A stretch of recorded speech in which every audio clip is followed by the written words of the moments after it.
Hello दोस्तों, मैं आशुतोष। और देखिए, हमने एम्बेडेड सिस्टम की जो एम्बेडेड सिस्टम में मैंने कस्टम सिंगल पर्पज प्रोसेसर के बारे में मैंने बताया था पिछली क्लासेज में। देखिए, आज का जो हमारा टॉपिक है ये है कस्टम सिंगल पर्पज प्रोसेसर की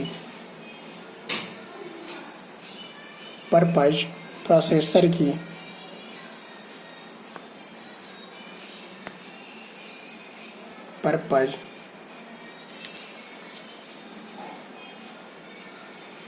प्रोसेसर की डिजाइन के बारे में विस्तार पूर्वक समझेंगे। इसके कि कस्टम सिंगल पर्पज प्रोसेसर की डिजाइन को कैसे बनाते हैं।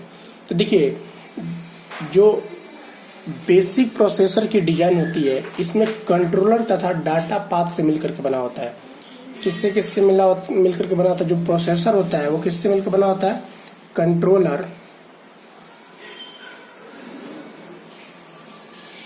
प्लस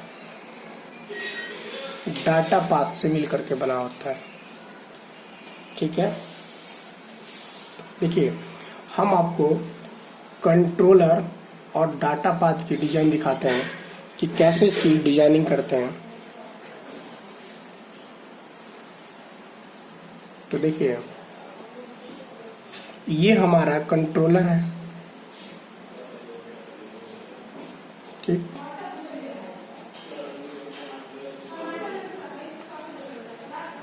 इसको हम एक्सटर्नल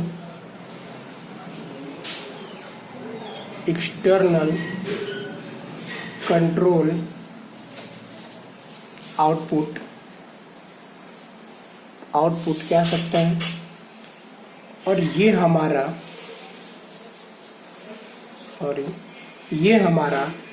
एक्सटर्नल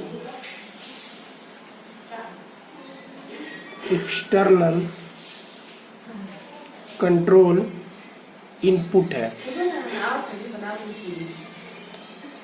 देखिए, ये हमारा कंट्रोलर है और ये हमारा डाटा पाथ। ठीक है, देखिए, इसकी डिजाइनिंग बेसिकली हम कैसे बनाते हैं इसके बारे में हम डिस्कस कर रहे हैं। ये क्या है? डाटा पाथ है। और देखिए, एग्जाम के पर्पज से बहुत ही मस्त है ये, क्योंकि ये कई बार पेपर में पूछा ही गया है। ठीक है, और ये आपको इमीडिएट सिस्टम पढ़ता है तो जानना बहुत ही जरूरी है।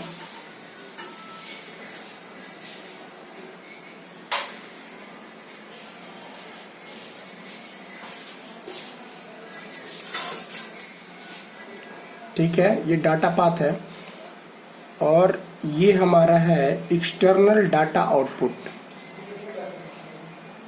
एक्सटर्नल डाटा आउटपुट्स, ये हमारा है external data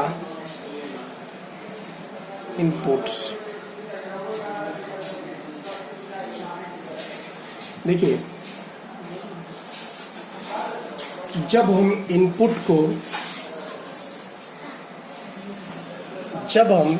external control input को देते हैं कंट्रोलर से, तो ये क्या करता है?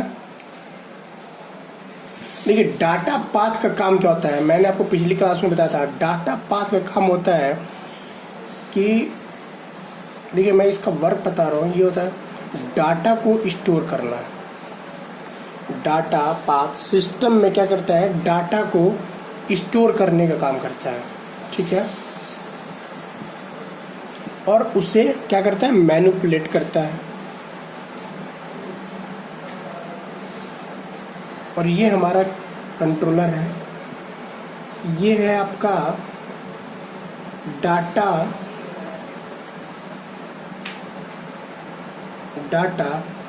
पाथ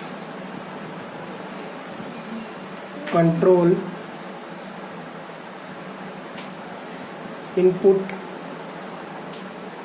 ठीक है, और ये आपका है डाटा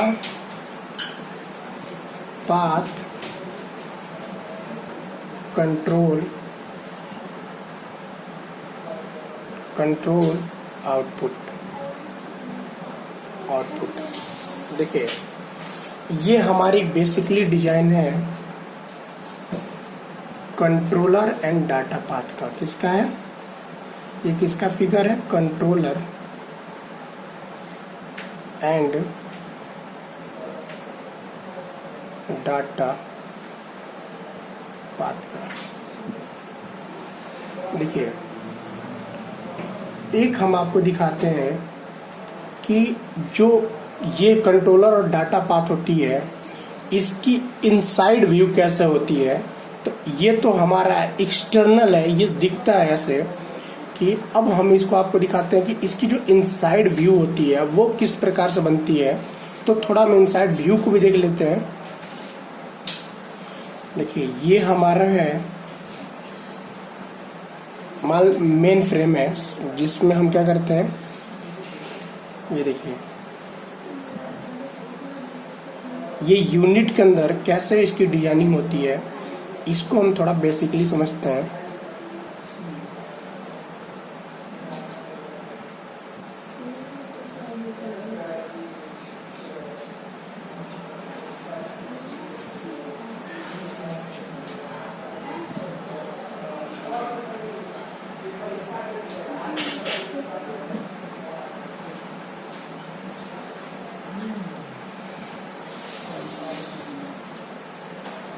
सॉरी, हम इसको दूसरे पेज में दिखाते हैं, आपको थोड़ी दिक्कत हो रही है बनाने में।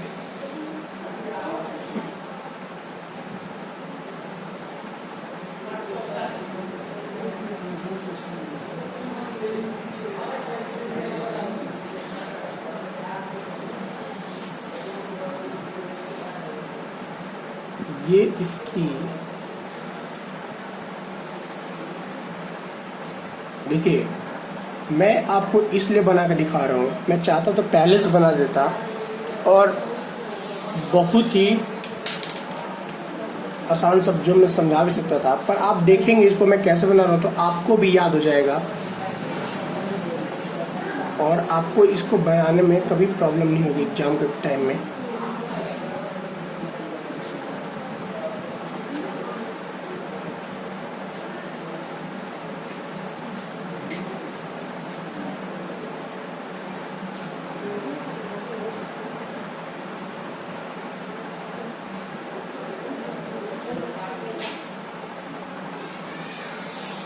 ठीक है, ये हमारा है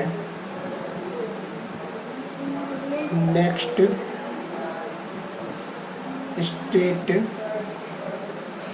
एंड कंट्रोल लॉजिक। ठीक है, इसको हम कंट्रोलर कहते हैं। देखिए मैंने आपको एक्सटर्नल बना के दिखा दिया था, ये हम इसका इनसाइड व्यू आपको दिखा रहे हैं कि इसकी इनसाइड व्यू जो कस्टम सिंगल पर्पज प्रोसेसर होती है इसकी इनसाइड व्यू कैसे होती है। तो ये एक प्रोसेसर की इनसाइड व्यू है और देखिए जो प्रोसेसर होता है वो कंट्रोलर और डाटा पाथ से मिल करके बना होता है। ये हमारा स्टेट रजिस्टर है, स्टेट रजिस्टर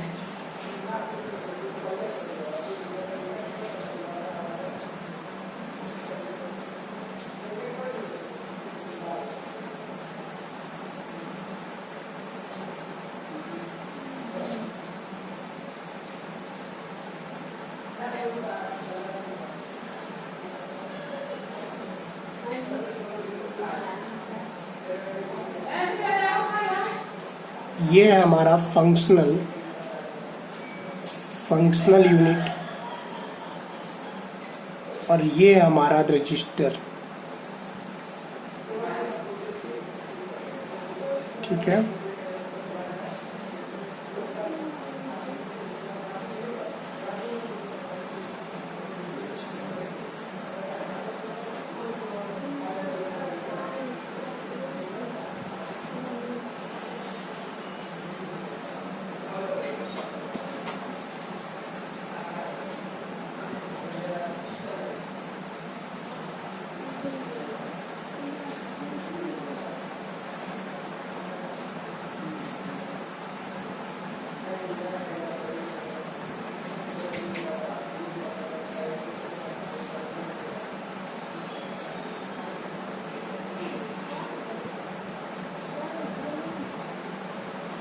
देखिए, ये मैंने अभी एक्सटर्नल आउटपुट में दिखाया था, ये आपका क्या है,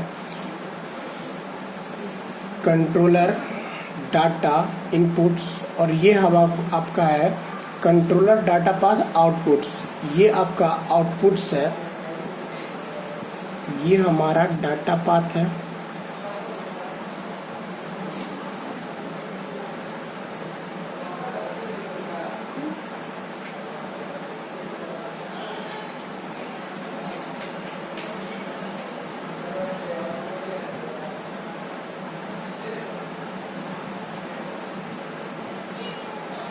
सॉरी ये आउटपुट है और ये इनपुट है।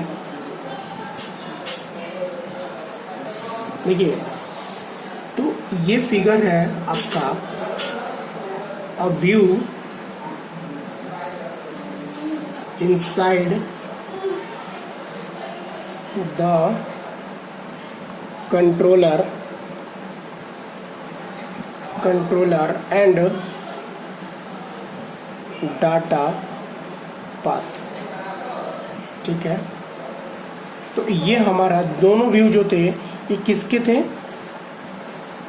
ये दोनों फिगर, जो फिगर ए है और figure B, figure A plus figure B, देखिए ये है किसके, एक बेसिक प्रोसेसर के, किसके हैं, एक बेसिक प्रोसेसर। ये क्या है, देखिए मैंने आपको, ये किसी भी प्रोसेसर का एक्सटर्नल पार्ट होता है, ये इस टाइप से दिखती है, और ये हमारा इनसाइड व्यू यानी कि अंदर का दृश्य होता है, जैसे ये बना होता है। ठीक है, तो देखिए एक एम्बेडेड सिस्टम में डाटा के निम्न उदाहरण हो सकते हैं। ठीक है, किसके निम्न उदाहरण हो सकते हैं, डाटा के, जैसे बाइनरी नंबर से एक्सटर्नल कंडीशन, जैसे टेम्परेचर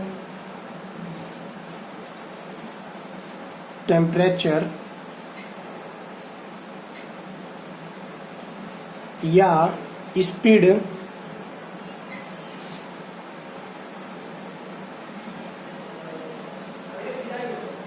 जैसे टेम्परेचर, स्पीड, कैरेक्टर। देखिए ये सब डाटा है। ठीक है, कैरेक्टर्स को स्क्रीन पर डिस्प्ले करना, को स्क्रीन पे क्या करना, डिस्प्ले करना।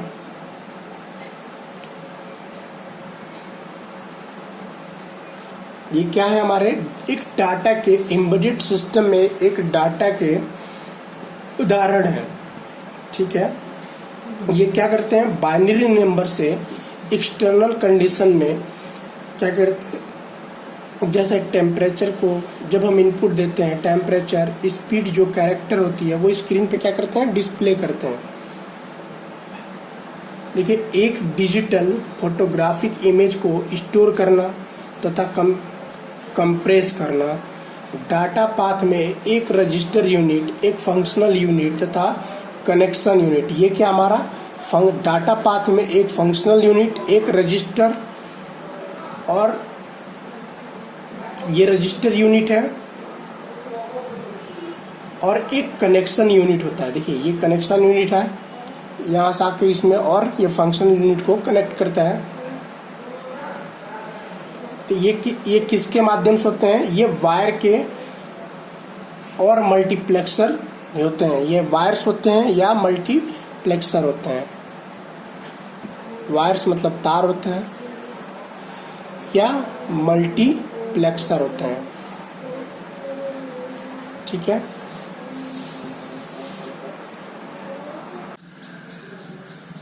देखिए तो ये इसका इनसाइड व्यू है, और ये इसका जो है किसी भी प्रोसेसर का, किसी बेसिक प्रोसेसर का एक्सटर्नल डिजाइन है।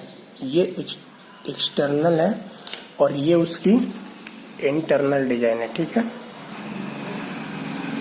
तो देखिए थोड़ा हम जान लेंगे डिजाइन के बारे में कि किस चीज़ का क्या वर्क होता है। देखिए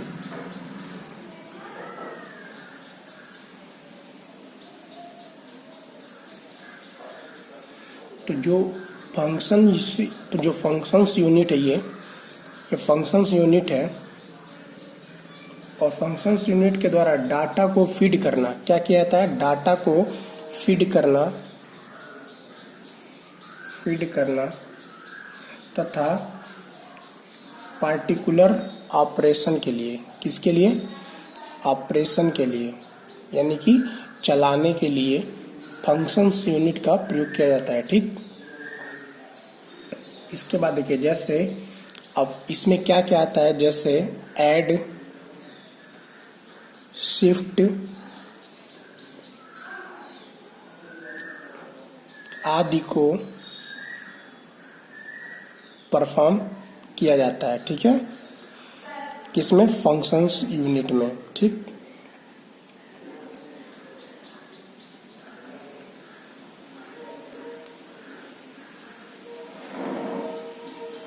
और देखिए इसका जो ये क्या करता है, ऐड शिफ्ट आदि को परफॉर्म करता है, परफॉर्म करके कॉन्फ़िगर करता है और उसको डाटा ऑपरेशन रिजल्ट को पार्टिकुलर रजिस्टर में क्या करता है, स्टोर करता है। डाटा को देखिए क्या करता है, फंक्शनल यूनिट जो होता है वो ऐड शिफ्ट क्या करता है, इसका काम क्या होता है, फीड करना और ऑपरेशन को सही ढंग से मतलब प्रोसेस कराना। ठीक, और जैसे ऐड शिफ्ट आदि को परफॉर्म के लिए ये क्या करता है, कॉन्फ़िगर करता है तथा डाटा के पर्टिकुलर ऑपरेशन के रिजल्ट को, जो डाटा का रिजल्ट होता है उसको रजिस्टर में स्टोर्ड करता है। ठीक है, स्टोर करता है यानी कि संग्रह करता है।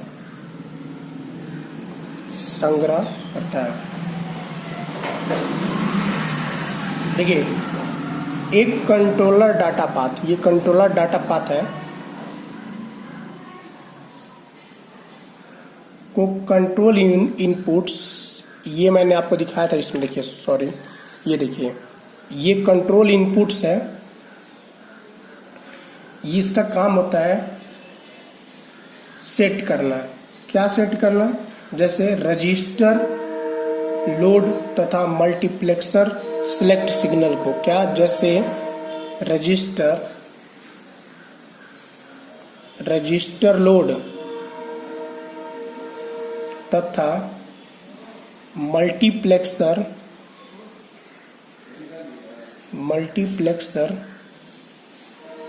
सिलेक्ट सिग्नल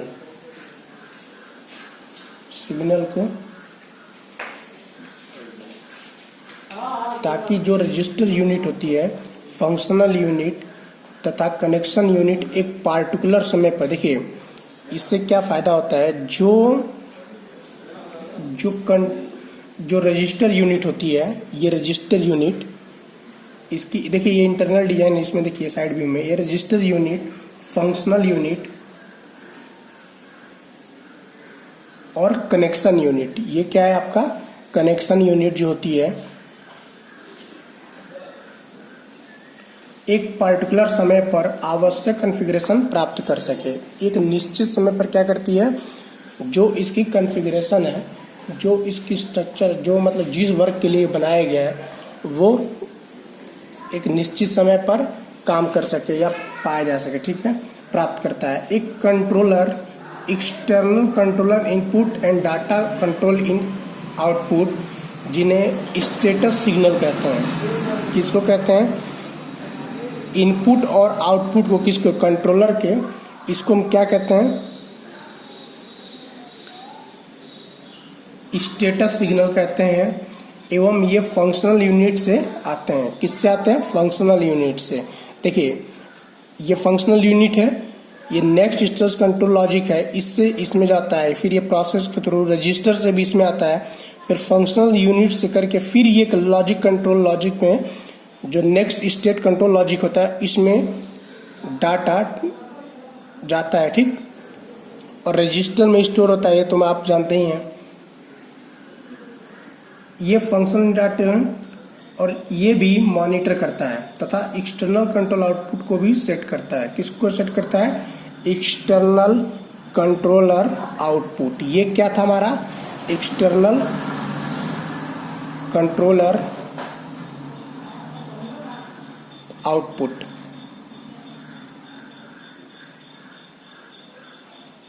ठीक, देखिए कंट्रोलर तथा डाटा पाथ को बनाने के लिए कॉम्बिनेशनल लॉजिक डिजाइन तथा सीक्वेंशियल लॉजिक डिजाइन टेक्निक का प्रयोग किया जाता है। ठीक है,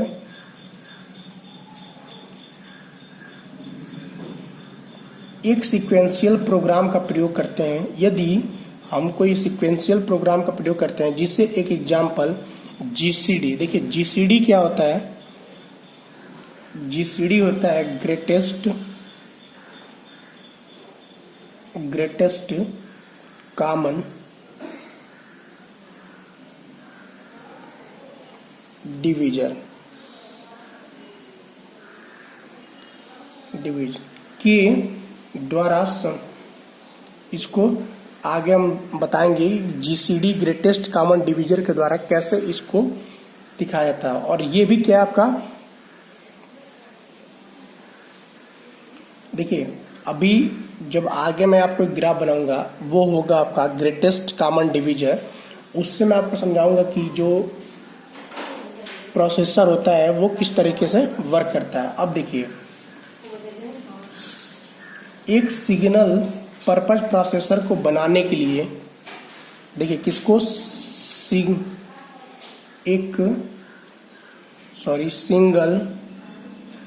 पर्पज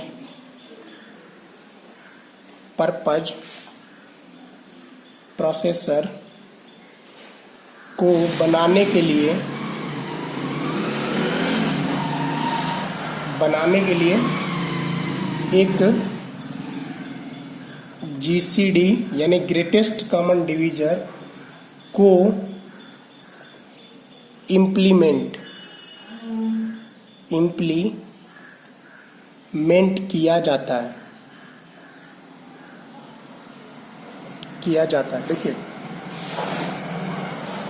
जो हमने आपको बताया है कि एक प्रोसेसर के बेसिक डिजाइन मैंने बताया था आपसे, उसकी आउटपुट, उसकी एक्सटर्नल डिजाइन और इंटीरियर डिजाइन कैसे की जाती है।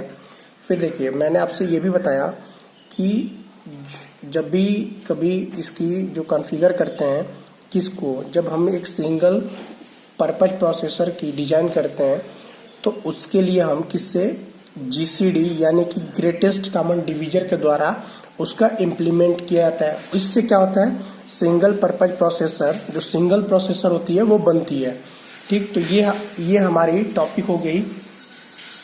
फिर देखिए हम अब जीसीडी के बारे में थोड़ा अच्छे तरीके से देखेंगे कि जीसीडी की डिजाइन कैसे करते हैं। ठीक है,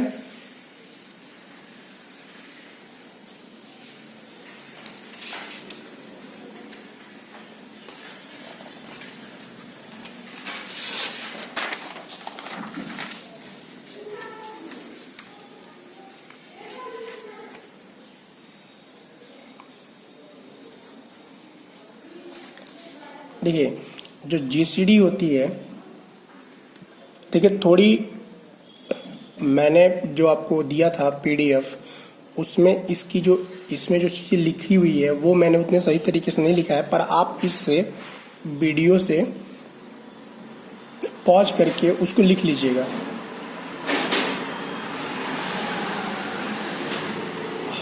हम आपको क्या बता रहे हैं, जीसीडी यानी ग्रेटेस्ट कॉमन डिवीजर का ब्लॉक व्यू कैसे दिखता है।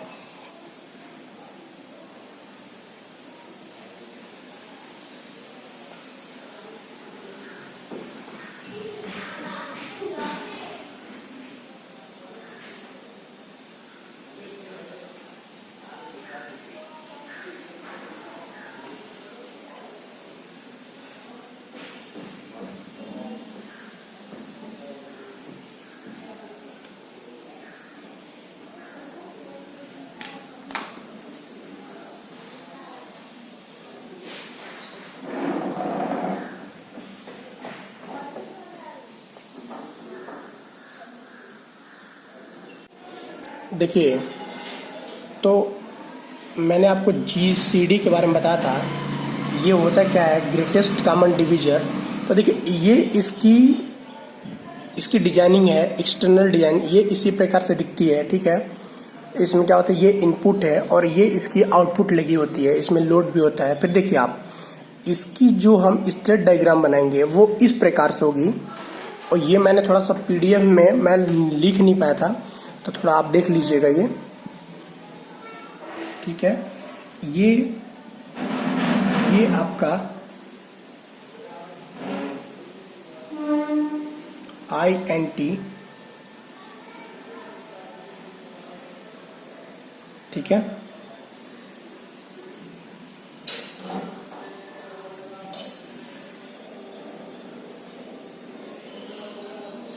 तो देखिए ये इसकी स्टेट डायग्राम है, ये इसकी प्रोग्रामिंग है। इसकी प्रोग्रामिंग जब भी हम करते हैं तो इस प्रकार से करते हैं, ये इसकी प्रोग्रामिंग हम दिखा रहे हैं। फिर ये आपका इसका स्टेट डायग्राम थोड़ा ध्यान से देखिए आप, ठीक है। इससे आप पॉज करके नोट्स पे बना लीजिएगा। देखिए ये इसकी स्टेट डायग्राम है, ठीक है। और ये आपका इसकी प्रोग्राम है, किसकी, ग्रेटेस्ट कॉमन डिविजर की। देखिए ये होता क्या है बेसिकली, इसके बारे में हम थोड़ा जानते हैं कि जो ग्रेटेस्ट कॉमन डिविजर होता है वो होता क्या है। तो देखिए प्रोग्राम को एक कॉम्प्लेक्स डायग्राम में कन्वर्ट करते हैं, जिसमें स्टेट तथा उसके अक्रॉस अर्थमेटिक एक्सप्रेशन होता है, एक्सप्रेशन, ठीक है। अर्थमेटिक यानी कि गणितीय एक्सप्रेशन होते हैं। यह एक्सप्रेशन एक्सटर्नल इनपुट, जो एक्सप्रेशन होते हैं एक्सटर्नल इनपुट तथा आउटपुट के लिए प्रयोग किए जाते हैं। क्या, जो एक्सप्रेशन होते हैं, जो अर्थमेटिकल एक्सप्रेशन होते हैं वो किसके लिए इस्तेमाल किए जाते हैं, आउटपुट के लिए प्रयोग किए जाते हैं, यानी कि एक्सटर्नल इनपुट तथा आउटपुट के लिए प्रयोग किए जाते हैं। वेरिएबल्स में भी इन्हीं का इस्तेमाल करते हैं, ठीक है। इस प्रकार का जो स्टेट डायग्राम होता है, देखिए जो स्टेट डायग्राम है ये एक सीक्वेंशियल प्रोग्राम होता है, जिसमें स्टेट्स को शेड्यूल्ड किया जाता है। क्या किया जाता है,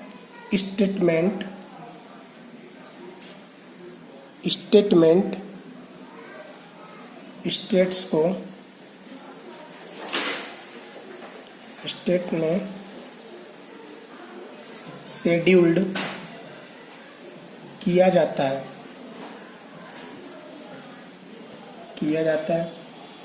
जो स्टेट डायग्राम को, देखिए जो स्टेट डायग्राम है ये कौन सा, GCD का जो स्टेट डायग्राम है उसको हम FSMD यानी कि फाइनाइट स्टेट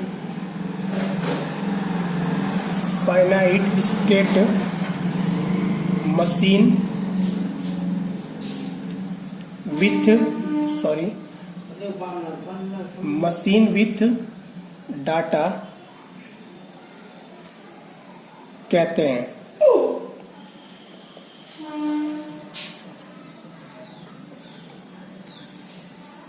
ठीक, देखिए जब प्रोग्राम को FSMD में कन्वर्ट करने के लिए टेम्पलेट्स का प्रयोग किया जाता है, इसको क्या कहते हैं किसको, जो हम स्टेट डायग्राम को FSMD में करते हैं तो उसको हम क्या कहते हैं, finite state machine with data कहते हैं। और जब प्रोग्राम को हम SFMD में कन्वर्ट करने के लिए टेम्पलेट का प्रयोग करते हैं, किसको, प्रोग्राम को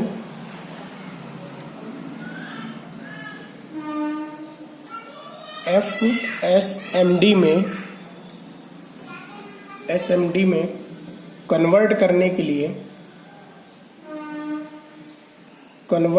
के लिए टेम्पलेट्स का प्रयोग करते हैं,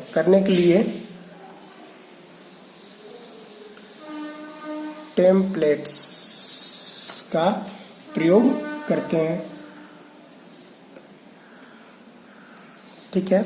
इसको भी हम डायग्राम के माध्यम से दिखाएंगे कि किस प्रकार से जो SFMD होता है उसको हम कैसे करते हैं, ठीक है। टेम्पलेट्स में कैसे SFMD को, प्रोग्राम को SFMD में कन्वर्ट करने के लिए टेम्पलेट्स का यूज किया जाता है, तो वो अभी एक डायग्राम के माध्यम से आपको फिर से बताते हैं।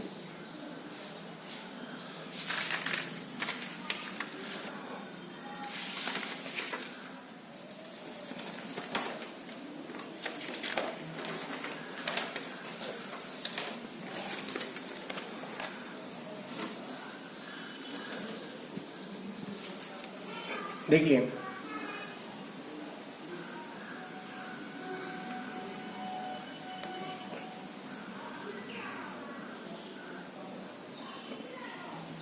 देखिए जो भी आपको न समझ में आए आप लोग कमेंट बॉक्स में पूछा करिए पहले तो।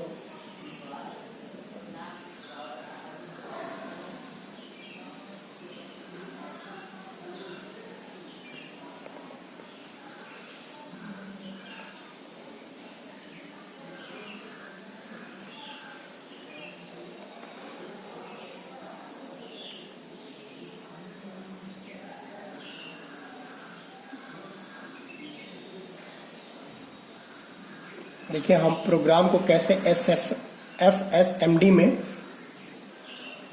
कन्वर्ट करने के लिए टेम्पलेट्स का यूज करते हैं, इसको समझना हमें, ठीक है। इसके डायग्राम भी आप लोग देख लीजिए कैसे बनाते हैं। देखिए ये सब एग्जाम पर्पस से बहुत ही मस्ट है और ये आपके पूछे हुए ही क्वेश्चन है ये सब।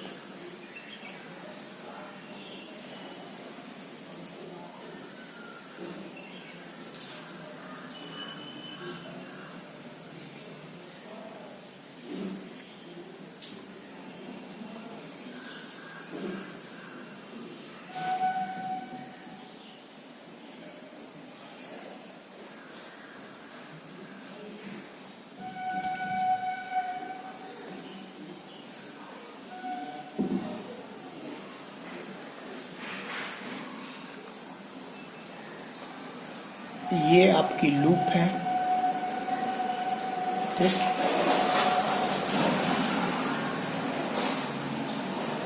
और सॉरी ये देखिए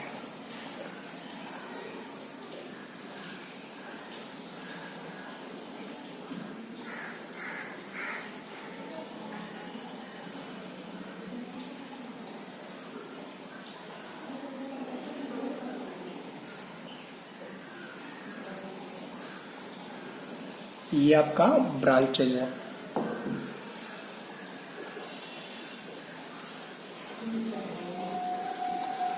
देखिए ये आपका नेक्स्ट स्टेटमेंट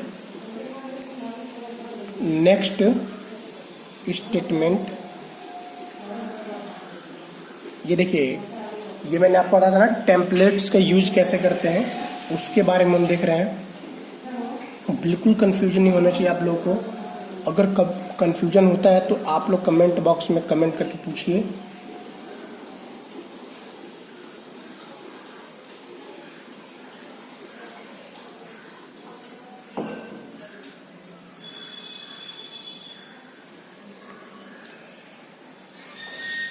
ये आपका C1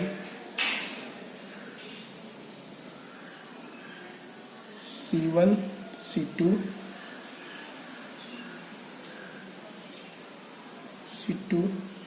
C देखिए ये फिगर के बारे में थोड़ा जानिए। तीनों फिगर क्या है, थोड़ा इसको देखिए, दिख रहा होगा बहुत अच्छी तरीके से आपको, बिल्कुल भी। तो देखिए templates for creating a state diagram from program statement, ठीक है। मैंने प्रोग्राम को हम कैसे टेम्पलेट्स के माध्यम से FSMD में कन्वर्ट करते हैं। तो templates for creating a statement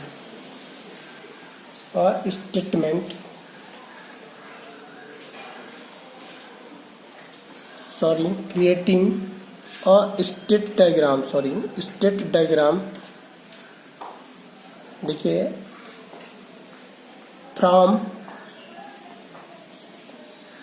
from program statement, program statement. ठीक है,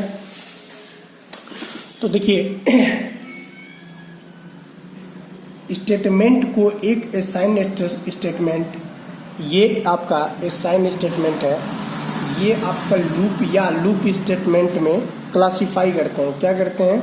लूप स्टेटमेंट में क्लासिफाई करते हैं।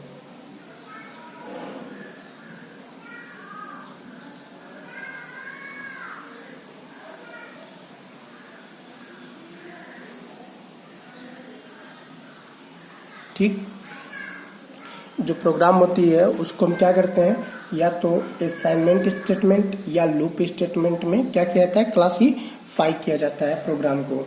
एक असाइन स्टेटमेंट के लिए एक सिंगल स्टेट क्रिएट करते हैं। देखिए जो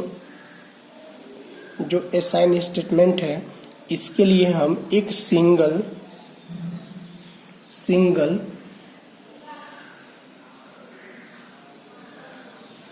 स्टेट क्रिएट करते हैं, फिर इस स्टेट को आर्क ऐड करते हैं। क्या करते हैं? आर्क ऐड करते हैं। लूप स्टेटमेंट के लिए एक कंडीशन स्टेट सी क्रिएट करते हैं। क्या करते हैं? इसके लिए जो लूप स्टेटमेंट होता है उसके लिए एक हम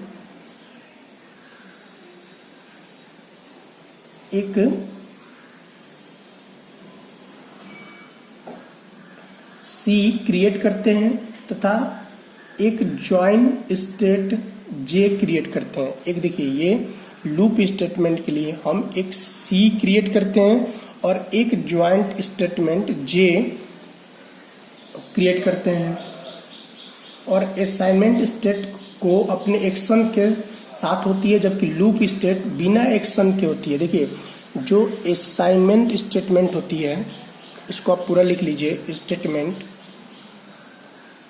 ये जो होती है ये कंप्लीट एक्शन के साथ होती है, जबकि जो लूप स्टेटमेंट होती है ये एक्शन के साथ नहीं होती है।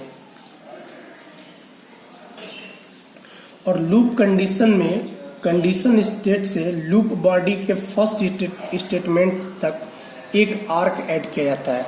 ये फर्स्ट स्टेटमेंट है और इसमें हम क्या करते हैं, एक आर्क ऐड करते हैं, यानी कि देखिए सी क्रिएट करते हैं और एक आर्क को ऐड करते हैं। किसमें? लूप बॉडी स्टेटमेंट में। फिर दूसरा आर्क कंडीशन इस प्रकार एक जीसीडी प्रोग्राम एग्जीक्यूट कर लिया जाता है। जो दूसरा आर्क होता है क्या करता है, जीसीडी प्रोग्राम को एग्जीक्यूट कर लेता है। देखिए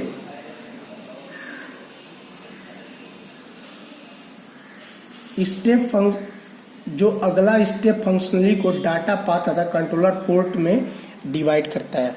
देखिए जो लूप बॉडी स्टेटमेंट होता है ये क्या करता है, एक लूप कंडीशन के कंप्लीमेंट के साथ ऐड किया जाता है और एक जीसीडी प्रोग्राम को एग्जीक्यूट कर लेता है। किसको? जीसीडी प्रोग्राम को, जो मैंने बताया था आपसे। जीसीडी प्रोग्राम क्या थी? ग्रेटेस्ट कॉमन डिवीजर को। और इसके साथ क्या करता, अगला स्टेप जो होता है वो फंक्शनली को डाटा को तथा कंट्रोल पोर्ट में डिवाइड करता है। क्या करता है? डाटा को कंट्रोल पोर्ट में डिवाइड करता है। ये C2 है और ये अदर सिम्स है।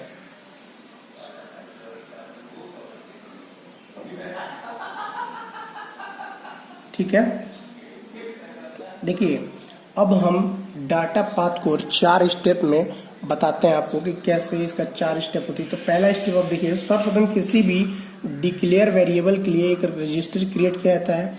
एग्जाम्पल में x और y implicit variable,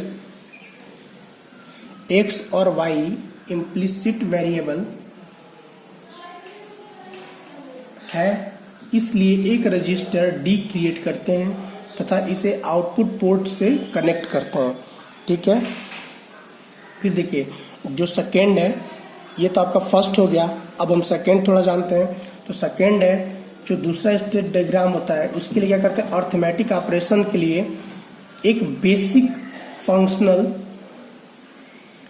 unit create करते हैं। क्या करते हैं, फंक्शनल यूनिट क्रिएट करते हैं, फंक्शनल यूनिट क्रिएट करते हैं, जैसा कि एग्जाम्पल 2 में दिखाया गया है। देखिए एग्जाम्पल 2 है आपका ये, इसमें क्या करते हैं, देखिए ये डिवीजर है,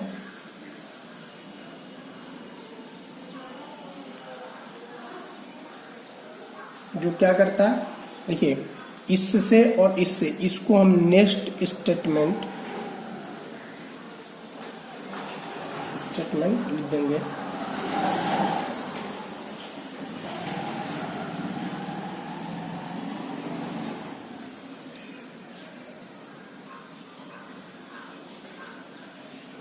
ठीक है, तो ये जो अर्थमेटिक ऑपरेशंस के लिए एक फंक्शनल क्रिएट करते हैं, जैसा कि ठीक है सब फैक्टर के लिए है, एक कम होने पर कंपैरिजन के लिए तथा दूसरा इनइक्वलिटी कंपैरिजन के लिए होता है। ठीक है, जो पहला होता है वो सबट्रैक्टर के लिए और तथा जो दूसरा होता है वो कंपैरिजन के लिए होता है। ठीक है, तीसरे के बारे में हम जानते हैं थोड़ा, रजिस्टर पोर्ट तथा फंक्शनल यूनिट को कनेक्ट करते हैं। प्रत्येक के लिए स्टेट डायग्राम में एक वेरिएबल लिखते हैं। राइट सोर्स तथा वेरिएबल रजिस्टर के बीच कनेक्शन शो करते हैं। यदि एक से ज़्यादा इनपुट रजिस्टर के साथ कनेक्ट करते हैं तो उचित आकार का मल्टीप्लेक्स प्रयोग होता है। तो ये हमारा हो गया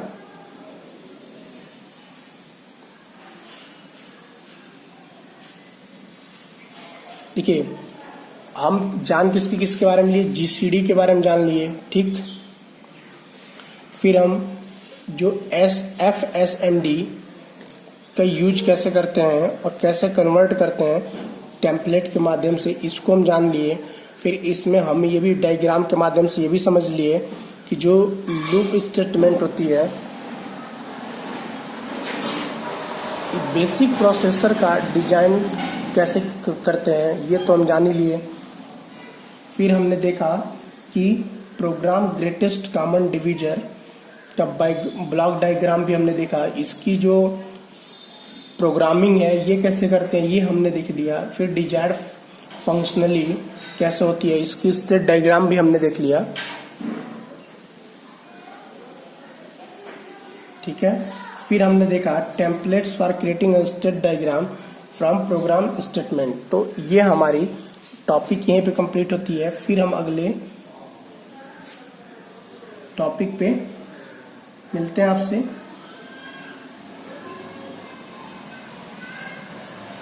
और देखिए जो स्टेट डायग्राम होती है इसकी मैं आपको टेबल के माध्यम से, इसकी टेबल मैंने जो PDF नोट्स दिया है उसमें आप देख लीजिएगा, मैंने टेबल भी बना के पूरे अच्छे तरीके से समझाया है कि इसकी जो बाइनरी कोडेड जो होती है वो किस प्रकार से इनपुट और आउटपुट्स में होती है। ठीक है,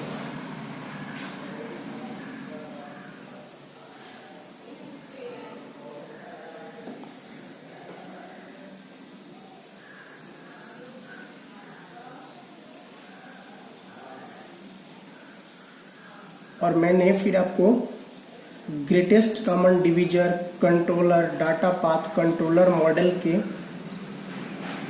को भी उसमें अच्छे तरीके से नोट्स में बना के दिया हुआ है। इससे आप बहुत अच्छे तरीके से समझ जाएंगे। नहीं समझ में आएगा तो आप लोग कमेंट बॉक्स में हमसे पूछिएगा, फिर हम दोबारा। और देखिए एग्जाम अब जब भी हो पर आप तैयारी अभी से करिए क्योंकि बहुत ज़रूरी है। फिर हम आपसे मिलते हैं अगले क्लास में।